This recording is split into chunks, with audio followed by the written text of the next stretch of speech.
पड़ोसी के साथ हो गया तो कोई मतलब नहीं। तो श्री रामचंद्र जी के देश में इतना अनाचार, श्री कृष्ण कन्हैया के देश में इतना अनाचार, हर 10-20 किलोमीटर पर एक कत्ल खाना मिलेगा जहां सैकड़ों गौओं को रोज काटा जाता है। इसीलिए समाज भटका, हमने पढ़ा जीवन में नहीं उतारा। गुरुवर कहते हैं जीवन में उतार लो। श्री रामचंद्र जी को, कृष्ण कन्हैया को, भोलेनाथ को, इनका जीवन तो देखो, हमारे इष्ट का जीवन देख लो, बस सब समझ में आ जाएगा। इन्हें जीवन में उतारने की जरूरत है। और वर्तमान में किस मार्ग की आवश्यकता है आप सभी को पता है। समय बदलता है तो थोड़ा सा हमें भी समय के साथ बदलना पड़ता है। किसी समय हमारे बुजुर्ग जो करते थे वो तो हमारे सम्मानीय है, पूजनीय है, लेकिन आज हमें थोड़ा सा बदलना पड़ेगा। जिस तरह से हवा चलती, हमारे किसान भाई बड़ी प्यारी कहावत कहते हैं, जब धान उड़ाते हैं गले में तो कहते हैं जैसी हवा चलती है उस तरफ दबाव लगाया जाता है, नहीं तो हम खड़े रहेंगे। आज परिवर्तन की बेला है, थोड़ा सा हमें परिवर्तन करना पड़ेगा, साधना में भी और अपने जीवन में भी। भगवान राम से दूर नहीं जाना है, भगवान कृष्ण से दूर नहीं जाना है, उस गहराई को भर समझना है। गुरुदेव जी ने कहा है प्रकृति सत्ता मां की साधना करो।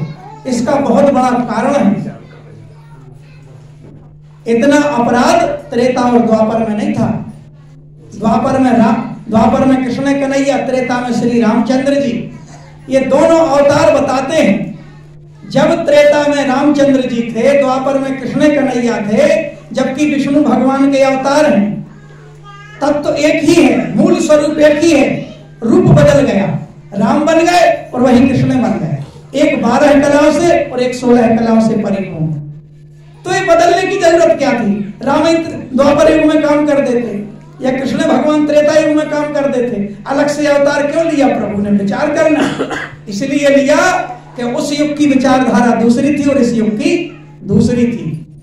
त्रेता में कृष्ण की जरूरत नहीं थी, राम की जरूरत थी, और द्वापर में राम की जरूरत नहीं थी, कृष्ण की जरूरत थी। परिस्थितियां बदल गई थी, तत्व एक था।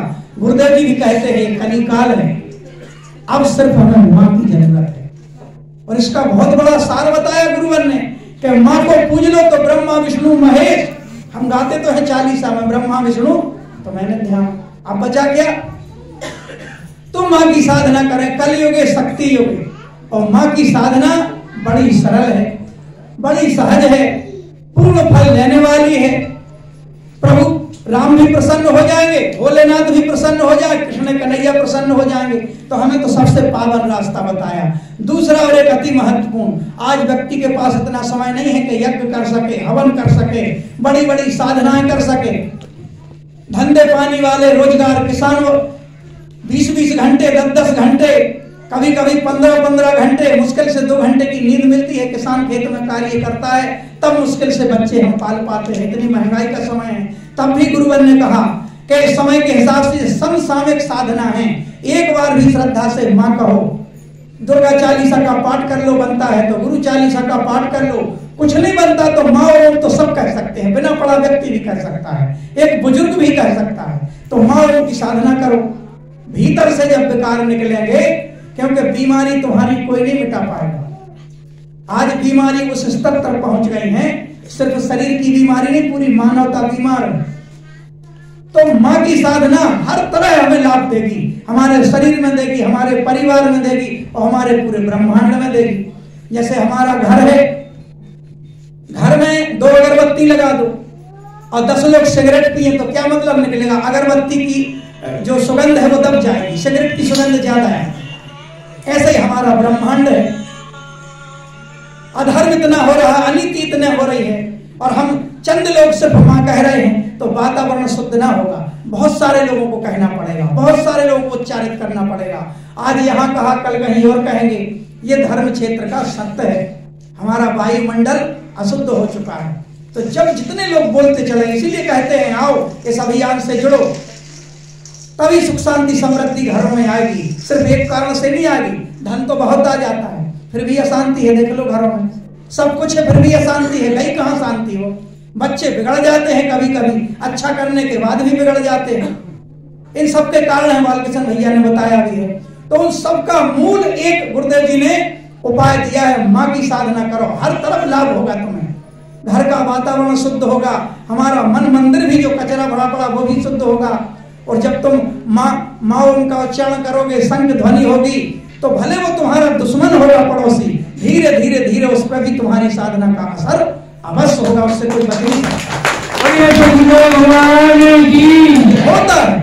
और मांस का सेवन मत करो अपने घर में। आज के बाद जितनी भी माताएं बहनें बैठी, आपसे विशेष निवेदन है, मांस अपने घर में मत आने देना।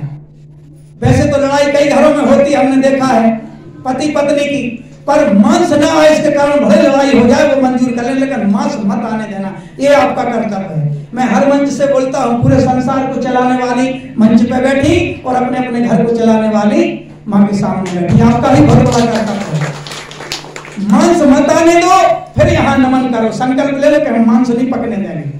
जब तक नहीं छोड़ पाते श्रीमान जी या बेटे हैं या जो भी रिश्तेदार हैं, बाहर खा के आ जाओ, हम घर में नहीं बनाने देंगे। क्यों? घर से बड़ा दूसरा कोई मंदिर नहीं, घर भी एक मंदिर है। उस मंदिर में, गांव के मंदिर में तो कभी मांस नहीं ले जाते, बता दो कोई ले जाता हो। ऐसे घर भी एक मंदिर है, ध्वज लगाओ माँ का, या जिसकी भी साधना करते हो उनकी फोटो रखो, उनको अगरबत्ती लगाओ, यही तो हमारा धर्म कहता है। तो मांस ना पकने देना ये आपकी जवाबदारी है। और बेटे बेटी में कभी भेद मत करना, ये भी एक बहुत बड़ी कमी। बेटा होता है तो इतनी खुशी होती है, और बेटी होती है तो मुंह बन जाता है। जबकि सच्चाई क्या है? सच्चाई ये है कि शायद बड़े होकर बेटा दगा दे दे, लेकिन बेटी कभी दगा नहीं दे। बेटा क्या बांटता है बड़े होकर? जमीन बांटो पापा, अब हम बड़े हो गए। और बेटी क्या बांटती है? 400 किलोमीटर दूर भी शादी कर दोगे, और जब माँ बाप बीमार होंगे तो बेटी दुख बांटने अवश्य आती है। तो बेटा बेटी में भेद मत करो, हम शुरू से ही तो करते हैं भेद। ये माँ का स्वरूप है, विचार कीजिए जरा। इसका मतलब ये नहीं कि बेटे का महत्व नहीं, सबका महत्व है, लेकिन समानता दो, बेटियों को भी समानता दो। यही बेटियां कल का भविष्य हैं। आज एक घर में है तो लिपती पोतती है, साधना करती है बेटियां, और जब माँ बाप के घर से जाती है तो अपने दूसरे ससुराल घर में भी उसको भी स्वर्ग बना देती। बेटी दो घर में उजाला करती है, इसे अनदेखा मत करो। गुरुदेव जी का विशेष चिंतन रहता है। हमारी तीनों शक्ति स्वरूप बहनें देश भर में यही जंजाल करती हैं, और उनके जीवन से भी हमें समझना है कि बेटियों को पीछे मत करो। जैसे मैं आता हूँ यहाँ, ऐसे आपकी बेटियां बाहर जा जाकर गुरुदेव जी का संदेश सुनाएं, उस दिन हमारे हृदय को तसल्ली होगी कि हाँ बेटियों को इनमें बहुत बड़ी क्षमताएं भरी पड़ी। अब पता चला इन्हें इतने नियम लाद देते हैं कि वो घर से कदम भी रखती हैं। गुरुदेव जी ने विस्तार से चिंतन दिए हैं, इन्हें भी कुछ अवसर दो, ये भी वो सब कुछ कर सकती हैं जो बेटे करते हैं।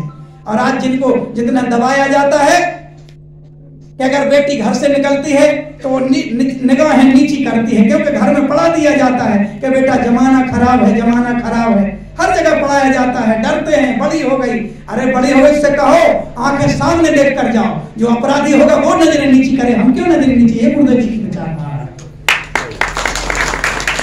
कई लोग तो बिना गलती के दोषी सिद्ध कर देते हैं। कहां गई थी, कैसे गई थी?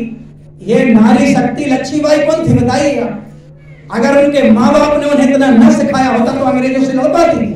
नहीं लड़ पाती। एक नारी ने ऐसा इतिहास रचा, रानी लक्ष्मीबाई ने, कि हम देवी की तरह पूछते हैं, उन्हें पूछते हैं, उनकी पूजा करते हैं। 15 अगस्त 26 जनवरी में स्कूलों में पूजा करते हैं। अपनी बेटी को क्यों पीछे करते हैं? बेटी को पीछे नहीं होना, बेटी को आगे करो, और इस धर्म क्षेत्र में तो और आगे आना चाहिए। यही बड़े बड़े व्याख्यान दे सकती हैं। यही वो समाज के सुधार है जिससे आने वाली पीढ़ी हमारी सुख शांति समृद्धि का जीवन जी सके। माताओं बहनों का विशेष कर्तव्य है नशे के खिलाफ, मांस के खिलाफ, चरित्रहीनता के। माँ जब घर चलाती है, बाल किशन भैया बता रहे थे, ये हमारे भी जीवन का अनुभव है कुछ, क्योंकि 20 साल मुझे भी हो गए और आपने पढ़ा भी है, महाभारत में पढ़ा है। कई अभिमन्यु ने मां के गर्भ में व्यूह की रचना सीख ली थी। विचार कीजिए कैसे सीख ली थी? उनको सुनाई तो वो गर्भ में चली गई, और गर्भ में जो शिशु था उसने पूरी सीख ली। तो जब हमारे जैसे हमारे बेटा बेटी हैं, उस समय हम क्या कर रहे हैं, वो संस्कार उसमें वाकई जाते हैं। 100 में से कोई एक घटना है कि माँ बाप अच्छे हो, बेटा बिगड़ जाए, वो जन्म जन्म के संस्कारों की बात है।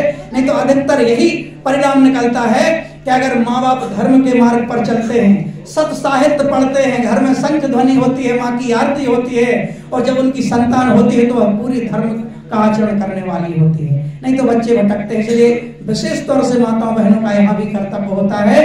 आपको जननी कहा गया है, आप बेटा बेटों को जन्म देती है, ये जगत जननी है, मैं इसीलिए कहता हूं। और माँ के अलावा, ये मेरा अपना दृष्टिकोण नहीं, ग्रंथ भी कहते हैं, माँ के अलावा इस पूरे संसार में आपको कुछ दिखाई नहीं देगा। गर्भ में आए तो एक माँ के आए, और जब माँ के गर्भ से जन्म लिया तो पहला पांव धरती माता का, वो भी माँ थी। थोड़े बड़े हुए तो कभी बहन ने खिलाया, कभी बुआ ने खिलाया, वो भी माँ के बराबर हैं। फिर गौ माता के साथ भी कभी खेले, उसका भी दूध पिया, तो वो भी माँ हो गई। और फिर अपनी भारत माता के लिए कुछ करने लगे, कोई पुलिस में हो गया, कोई मिलिट्री में चला गया, वो भारत माता के लिए कर रहे। तो माँ के अलावा क्या है? और जब सब इन माताओं के सारे कर्तव्य पूरे कर दिए तो फिर सबसे बड़ी पूरे संसार को, ब्रह्मा विष्णु महेश तक को जन्म देने वाली आदि शक्ति जगत जननी जगदम्बा, माँ के अलावा क्या है बता दिया। माँ से निकले और माँ में समा गए, यही यात्रा है। लेकिन एक और दुख का विषय है, माँ से निकले और माँ में समा गए, आज सारी माताएं दुखी हैं, घोर संकट में हैं, आंसू बहा रही हैं। चाहे अपनी माँ को देख लो, चाहे धरती माँ को, भारत माँ को, गौ माता को, ये सारी माताएं आज कष्ट में हैं। और धिक्कार है उस बेटे का जीवन कि जिस बेटे के जीते जी अगर उसकी माँ दुख में है, उसकी माँ रो रही है, तो उस बेटे का जीवन धिक्कार है। इसलिए युवाओं से भी निवेदन करेंगे, भैया अपने कर्तव्यों के प्रति सजग हो जाओ, अपने कर्तव्यों को समझो। माँ कष्ट में है तो बेटे का जीवन धिक्कार है। आओ सारी माताओं के कष्ट दूर करें, और ये कष्ट दूर करने के लिए बहुत बड़ा है, आपको कुछ कार्य नहीं करना है, मैं उपाय भी लेकर आया हूँ, निमंत्रण लेकर आया हूँ। सारी माताओं के कष्ट दूर होंगे, गौ माता का कष्ट दूर होगा, धरती माता का होगा, भारत माता का होगा, हमारी अपनी माता का होगा। और वो जगत जननी जगदम्बा भी, वो भी तो चाहती हैं कि तुम आगे बढ़ो, विकारों से मुक्त हो जाओ, तो उनके चरणों में भी स्थान मिलेगा। उपाय है पूज्य गुरुदेव जी द्वारा जो अभियान दिया गया है, इस अभियान से जुड़ो और इसको सफल बनाओ। खुद जुड़ो, बेटा को जोड़ो, बेटी को जोड़ो और पूरे समाज को जोड़ो। ये अभियान जिस दिन सफल होगा उस दिन हम सारी माताओं के दुख दूर कर पाएंगे।